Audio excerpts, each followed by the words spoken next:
Oh shit, what up? It's time for Weekly Weird News. I hate that meme. It's a dumb frog. Anyway, as we've covered numerous times, too many times on this show and, well, actually all of our shows, sex toy technology, or fapnology, if you will, is getting out of hand.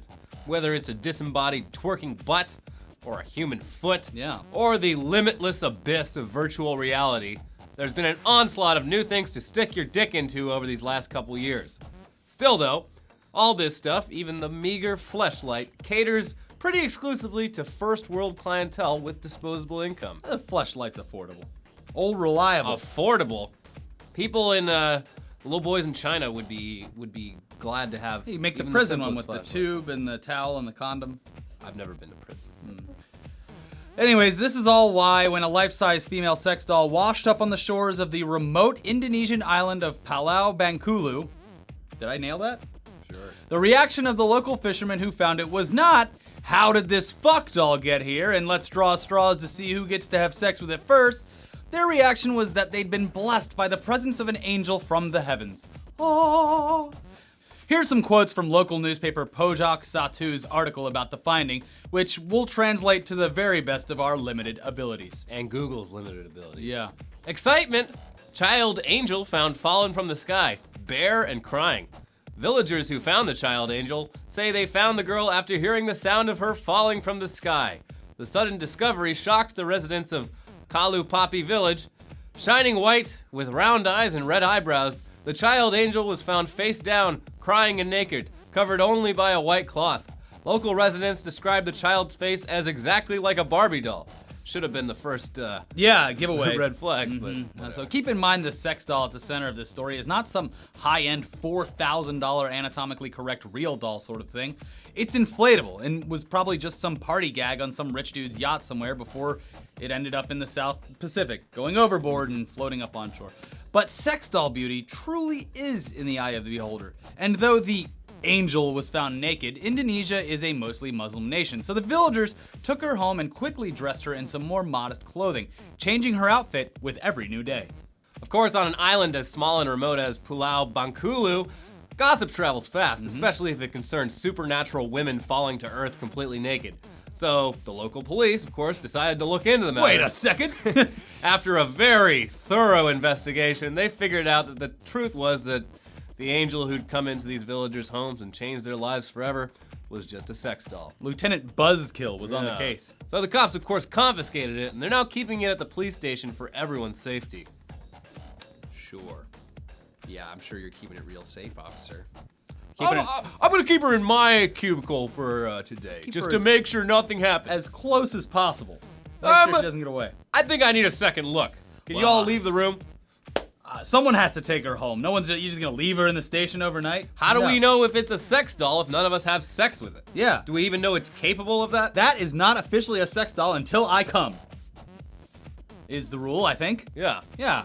But moving north from Indonesia into the Philippines, they've got a presidential election coming up soon. And just like us, their frontrunner says what he means and wants to make the Philippines great again. Rodrigo Duterte has been in Philippine politics for several decades, most notably as the mayor of Davao City on the island of Mindanao, a city of 1.5 million people where crime rates have fallen dramatically under his leadership. Nice job. Though the reason for this is that Duterte's stance on crime is that all criminals need to die through legal or illegal means. His nickname as mayor is the Punisher, and he's turned a blind eye to the presence of vigilante death squads who patrol the streets of Davao and executed hundreds of people that they've suspected of being criminals over the years. And unlike typical politicians, when it comes to crime, he's a straight talker, speaking his mind and telling it like it is. Yeah. He said of criminals, if you are doing an illegal activity in my city, if you are a criminal or part of a syndicate that preys on the innocent people of the city, for as long as I am the mayor, you are a legitimate target of assassination. Wow. While Duterte considers himself Catholic, he says, quote, if I listened to the 10 Commandments or to the priests, I would not be able to do anything as a mayor. And quote, I don't care if I go to hell as long as the people I serve will live in paradise. He's a man of the people. Very noble. And he's not some Rudy Giuliani type that sits up in his penthouse claiming to be tough on crime. Yeah. Duterte has been known to patrol Davao City on a motorcycle and personally issue citations to lawbreakers. And just this past September, he reportedly personally responded to a call from a bar owner about a customer illegally smoking a cigarette indoors. When Duterte arrived at the bar, he sat down next to the smoking customer, pointed a .357 snub-nosed revolver at the guy's crotch, and said, "I'll give you these choices. I'll shoot your balls, send you to jail, or you eat your cigarette butt." So, obviously, the customer apologized and ate his cigarette butt. Duterte didn't even deny that this happened, aside from saying that it actually happened a long time ago, and that while he did force the guy to eat a cigarette, there were no guns involved as far as he remembers. This man is probably going to be the next president of the Philippines because despite being profane and extreme and an admitted serial womanizer, he says what he means, and he's going to make the Philippines great again. And since declaring his run for president, he hasn't toned things down at all or tried to be more presidential. At a recent campaign event, he spoke about the 1989 hostage crisis in Davao while he was mayor back then, where a group of escaped inmates took a group of Christian missionaries hostage. He was recorded saying, "They raped all of the women. There was this Australian lay minister. When they took them out, I saw her face and I thought, son of a bitch, what a pity. They raped her. They all lined up.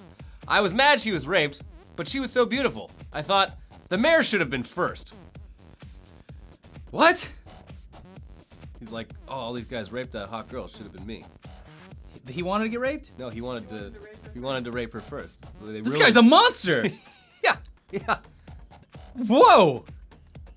I mean, killing people's terrible. But it gets worse? Also, that hostage crisis when he was mayor, like, it could have been resolved peacefully, but he ordered all of the local, like, police and military to just start firing sniper bullets, and he got half the hostages killed, including the one that was raped from Australia. I feel like him and Donald Trump are gonna have a serious dick measuring contest when both of them are in office. Can't wait. Anyways, those quotes that you just heard, they earned him condemnation from Duterte's opponents and the Australian government. But hey, Duterte's supporters at the event and across the Philippines laughed off the whole thing as just another example of Duterte telling it like it is. Who wouldn't? And even after the Philippines ambassadors from Australia and the US condemned the comments, Duterte released a statement saying the following.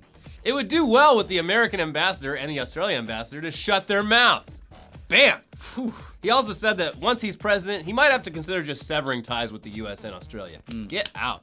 This is coming from a guy who last November called Pope Francis a son of a whore for all the street traffic caused by the Pope's visit to the Philippines, and he still didn't lose any momentum in the election despite the Philippines being very, very Catholic. He speaks his mind. Nobody owns him, not America, not Australia, not even the Pope.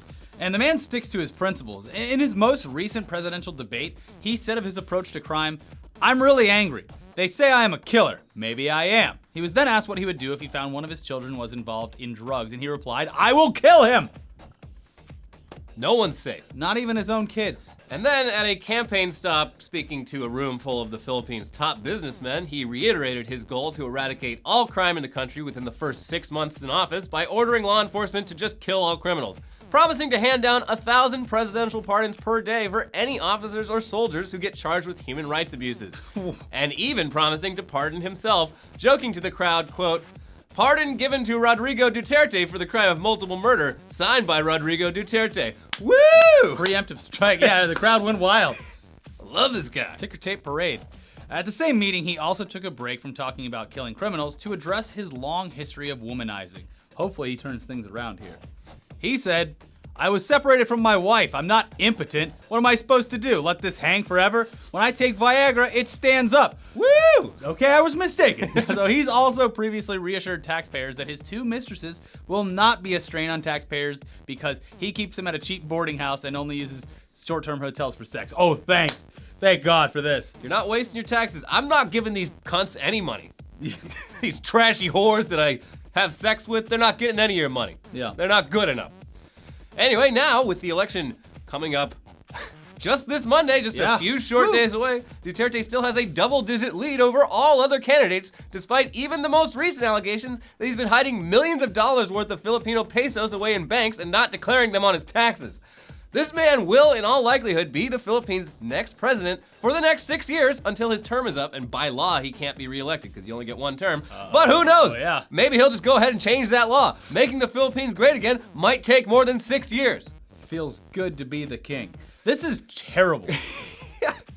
I'm glad that at the very least we're making a couple people aware of what's going on right now. I had no idea. I saw one headline, I was like, that's funny. And I started like digging deeper into the story. I was like, holy shit. Well, so he wants to eradicate all crime and kill all criminals. Isn't there an entire island that's been taken over by ISIS sympathizers? Well, yeah. Didn't they killed the Canadian guy recently? The Philippines has over 7,000 islands. That whole area of the world is all just, it's hard to govern. Yeah. That's why as mayor of Davao, he was able to just sort of run that shit like a mob boss because it's like the federal government in the Philippines doesn't actually have that much power. Yeah. But yeah. Not yet. ISIS is down there. It's getting scary. Anyways, with things like this Philippine election or even our own election, it's important to understand that poll numbers or even election results don't always tell the whole story. Just because Duterte is leading in the polls doesn't mean all Filipinos want death squads roaming the streets, executing suspected criminals. By that same logic, Orange County, California, where I grew up and where all my relatives live, is known for consistently voting conservative and currently has a lot of support for a Trump presidency. But here's this week's cover of the OC Weekly newspaper, which has a circulation of 45,000. Yep, that's a cartoon of a naked Donald Trump being raped in the ass, probably, by a donkey wearing a Mexican poncho, with the Donald loudly declaring, "It's huge." So, polls don't tell the whole story. A little less severe, I guess. I don't know. I love it. He's the nominee. He's the nominee. Welcome to Right Now. I love the OC Weekly. It's a great newspaper. I liked the OC. It was a great show. It was a great show. Chris McCa. They had that. Hold on, someone's here. Anyways, now that my Postmates is here, let's get into headlines. Yeah, the weirdest real headline stories that popped up on the internet this week. Yeah. Starting with, Satanists offended over Ted Cruz comparison to Lucifer. Ignorant and thoughtless. Well, I guess they got their way. They prayed to the Dark Lord, and he was out before you know it. And he elbowed his wife on the way out, right in the face. So if you didn't see, John Boehner, the former Speaker of the House, a Republican, last week compared Ted Cruz to Lucifer in the flesh. Yeah. And even the Satanists were like, whoa, we don't want him. Get that comparison out of here. He's tarnishing our image. And also, John Boehner appeared in that White House video with Barack Obama. Not such a bad guy after all. Tried to get Obama to smoke some cigs. Yeah, he has plenty of rights or reasons to hate Ted Cruz. The man led that filibuster that shut down the federal government for a week 3 or 4 years ago, and I'm sure he's made Boehner cry on numerous occasions. It's not hard to make John Boehner cry. I know. Just tickle him a little bit. Yeah. Portland man named Avril Lavigne arrested on suspicion of not registering as a sex offender. So, yeah, obviously he just switched it. The guy's not all there mentally. Changed his name to Avril Lavigne. He was a skater boy, said see you later boy. Married the guy from Nickelback. Yeah. And then this happens. Yeah, but he's a bad man. I don't know why he changed his name to Avril Lavigne. Avril Lavigne, is she still dressing like a 90s ska chick, or? Yes. She is? Yes. Good for her. She's gotta be like 40 by now. She's sticking to her morals like that Philippine president. Yeah. Yeah. Stand your ground. Mm-hmm. Student flashed his genitals in yearbook photo prank and now faces 69 counts of indecent exposure. So he was on the football team, standing up and waiting for a sports team photo, and pulled his dick out on the just dare. over like the waistband. Yeah. But apparently the photo was taken in like September during high school football season. Yeah. And the photo, like it's the entire team, so it's like his dick is like a pixel. But it had been used all throughout the year in like pamphlets and like posters and stuff, and they only now figured it out. But yeah, it's still indecent exposure, and now he'll probably be on a list for the rest of his life, and then he'll change his name to Avril Lavigne, and it's gonna be a whole big thing. In typical like high school boy fashion, where you don't take responsibility for anything wrong you did and you pass the buck though. Yeah. All of his friends set up like a change.org petition to be like, why should he get in trouble? Like, it's the school's fault for letting the picture get printed. Yeah. They should fire the yearbook teacher. Oh, there's a yearbook teacher? Or like the yearbook club or whatever. Editor-in-chief of the yearbook or whatever. It's not his fault it got printed. No one should be in trouble for this. It's stupid. It's a funny. stupid prank. Penises are funny. Yeah, they're goofy looking. Yeah, they look. It's not a pretty. Yeah. In any animal, it's bad all over. Especially hideous. those ducks with their spiral dicks. Yeah, and the pigs with their dicks that you can put on a skewer and eat. Yeah. And yeah. Anyway, speaking of eating meat, famous California vegan restaurateurs under fire over revelation that they eat meat. Oh no! And not just any vegan restaurant. Oh yeah. Cafe Gratitude, which has like I've The heard smuggiest place. Multiple stand-up comedians have included it in their sets because it's such a ridiculous restaurant. Mm-hmm. All of their, all the items on their menu are, what are they called? Like incantations or something like that. Mm-hmm. You have every item's called like I am powerful. Yeah. I am strong. I am woman. So you Hear have me to roar. go up to the counter and Say that. yeah, if you're like I'll have the powerful one. Say Like, it. Say it. I'm sorry. What? Excuse me. What? I am powerful. Yeah. Great. And the place is ridiculous. All their meals are like $20 a piece. Apparently, it's really, really good vegan food, though. Whatever. But yeah, it's like the people that own it, they're like, yeah, I mean, we decided meat's pretty good, so we're gonna. And they're doing it pretty ethically. They have a little farm up in Northern California. They raise animals. They slaughter them themselves. It's seems like they're treating the animals right. Yeah. But apparently they're big old hypocrites. Yeah. Yeah. You know how vegans are. Sorry, vegans. Brooklyn Pizzeria creates pizza served in box made of pizza. Pizza. The only thing that surprised me about this was that it wasn't done sooner. I feel like it's already existed. They're like, let's do it again, get some more press. They said the only problem was figuring out how do you deliver the pizza. So they were trying like wrapping it in like paper or aluminum foil. But Pickup only. yeah, it Yeah. is funny though. It's like they were just like, yeah, I mean like when things are slow here in the pizza place, we we try things out. And so I had the idea. I was like, what if I made a pizza box out of pizza? And then the owner Put a comes in and pizza goes, it. first of all, if you're bored, we're already not making money. If you got time to lean, you got time to clean. We're already not making money when we're slow. What are you doing wasting all these ingredients on a he fucking should experiment? Eat those words because they put them on all of the news. People are calling in and ordering it. It costs like $50. They're on the map, just like that guy who did the Pope Francis pizza last year when the Pope came to America, and he sold like 100 Pope pizzas for way too much money. There's too many pizza places. You got to make your pizza stand out somehow. You got to think outside the box, like this guy. Yeah, they thought outside and inside of the Yeah, box. they- Whatever. Yeah, dumb. Death metal band Dying Fetus scatters fans' ashes at recent gig. In the pit. In the mosh pit, yeah, and it was like the fans' last wish. Okay, it was a little tiny vial. It wasn't like they took an urn and were like spraying it all over the crowd. I mean, it's still pieces of a dead man. It's metal as fuck, the headline. Yeah. It's truly metal. When I was growing up, when I was like, I think it was like 17 or 18, there was this band called Hell on Earth in Florida. And like they were trying to shock and awe and be the craziest metal band ever. So they had a guy who was like terminally ill, who was gonna kill himself on stage. And it like made headlines for like 3 months leading up to it. And then they finally like backed out and they're like, all right, we're not gonna do it. But they were gonna have a guy kill himself on stage, which would have been the most metal thing. But this is a close second. What was that Norwegian band with that like burned a bunch of churches down in the 90s? And The guy Burzum, he's in jail. I can't remember his exact name, but he made Burzum in jail. he like was, killed one of his bandmates and ate his skull or Oh something. my God. One of them shot himself in the head and they used it as the album cover. I'm fucking false metal right now for not remembering this. It was like I'm drawing a blank because we're literally taking this. someone Mayhem. else- yeah, Mayhem. it's- He made like a necklace with the bone fragments of the guy's skull when he found his dead body. They made it the album cover. It's like the only example of like the satanic panic of the 90s Actually coming true. Yeah. Like they were like basically a terrorist organization. They went and metal burnt band. churches down and Yeah. Fucking crazy. Yeah. They made a documentary about like modern Norwegian metal and stuff, and it was just like this guy would just go to the 7-Eleven and buy hot dogs, and I was like, this is boring. Yeah. The Vice documentary is good though. It's cool. Speaking of ashes, fishermen used dead friends' ashes as bait to catch a 180-pound carp. Ooh. He would have loved it. Mm-hmm. He's like, mate, I'm dying. Put my ashes in the bait. So they did.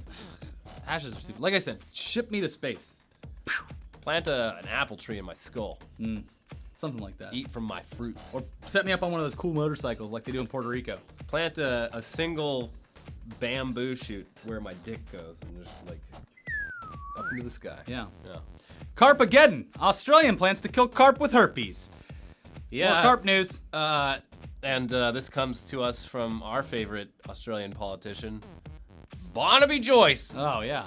I thought you were gonna say Carl Steffa, whatever his name is, the guy from the Today Show. No, he's my favorite Australian, but not my favorite Australian Yeah, politician. okay, good. Because I only know one Australian politician. That's Barnaby Joyce. Yeah. And yeah, apparently they have problems with water creatures as well.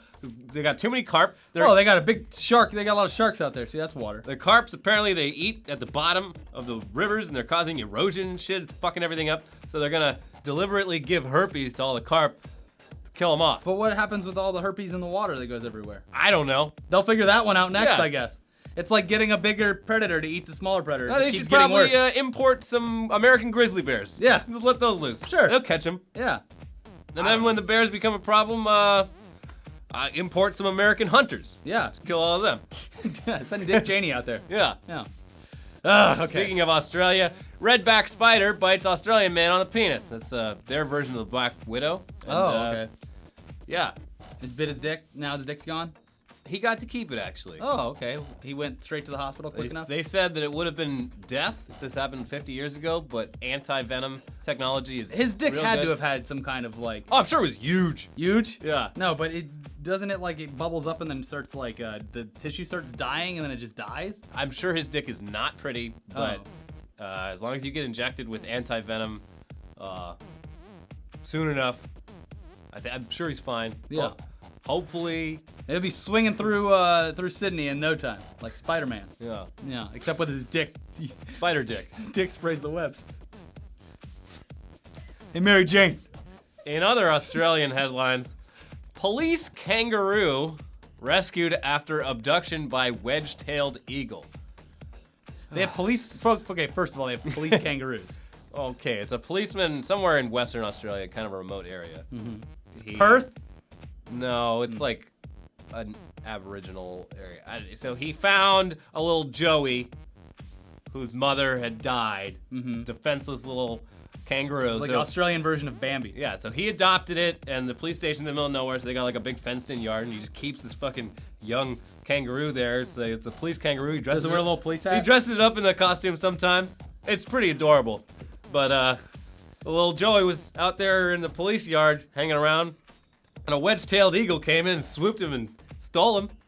And They found it. policeman, the man in the yellow hat, had to go chase it down, scare the birds away. Everything in Australia will kill you. Curious Joey. Mm-hmm. And the tail of the wedge-tailed eagle. Yeah. Anyways, let's take it back to America because serial pooper on the loose in Ohio City. This is what happens when Kasich leaves the state.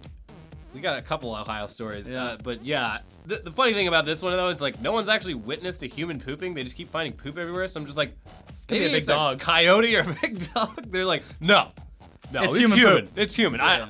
I tasted it. I know. I know. Ugh. Also in Ohio, Cincinnati teen with disability blasted by 50 Cent, accused of being high. This was sad. Was like they came out and said that he was actually autistic, right? 50 Cent was at the Cincinnati airport, Yeah. and he saw an airport employee like pushing the fucking janitor stuff. And he's like, pull out his camera, he's like, on Snapchat, like, look at this. These kids are crazy now. This guy's high on the job. Like, what are you doing, kid? He's like all up in his face. The kid's like trying not to look at him. Yeah. It turned out the kid has like pretty severe like learning disabilities, and like that job at the airport was like the greatest achievement of his life. Yeah, he's doing great. And 50 Cent just demoralized him. yeah, it got like published all over all these blogs, and so his family's just like, Well, so it turns please out. apologize. Update today, I saw on the news that 50 Cent has donated $100,000 to. He doesn't have money. How is he donating $100,000? He goes back and forth with his story about this money thing. That he's like, he posted all his 100,000 money. fake dollars. He posted all his money on Instagram, and they're like, "Whoa, dude, have you been paying taxes on this? Because you've He's been like, oh, it's reporting play on money. And then, yeah, Prop money. and then it's very confusing. The story is that he donated $100,000. So, I mean, yeah, it sucks that he had to be a fucking asshole to donate money to this cause, but I mean, that's whatever. good. Yeah.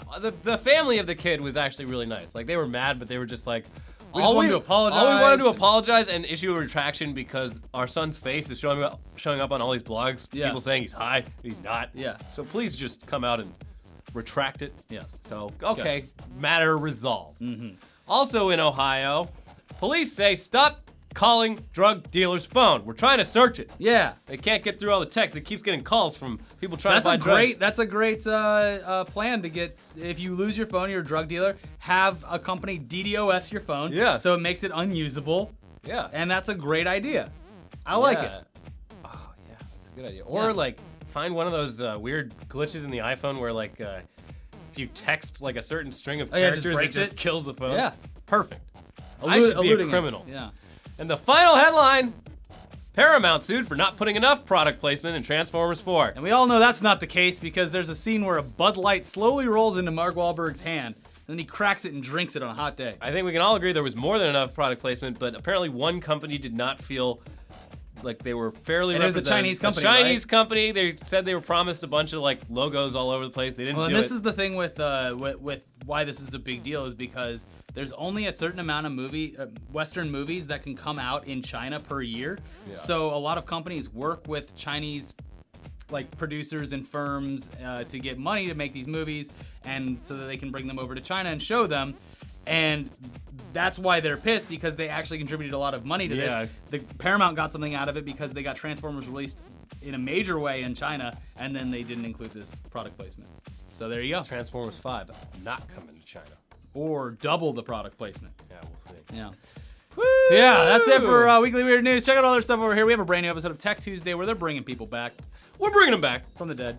And then we have a new podcast with Alicia Malone where we talk about all the big summer movies. And, of course, a new episode of News Dump. Check Get out that of here, out. Snyder.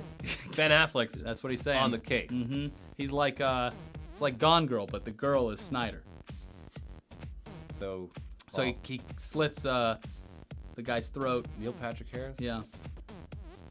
But Neil Patrick Harris is Superman. I don't think this really aligns with the plot of Gone Girl at all, actually, now that I think about it. No, But it was a bad comparison. Yeah. More like Geely.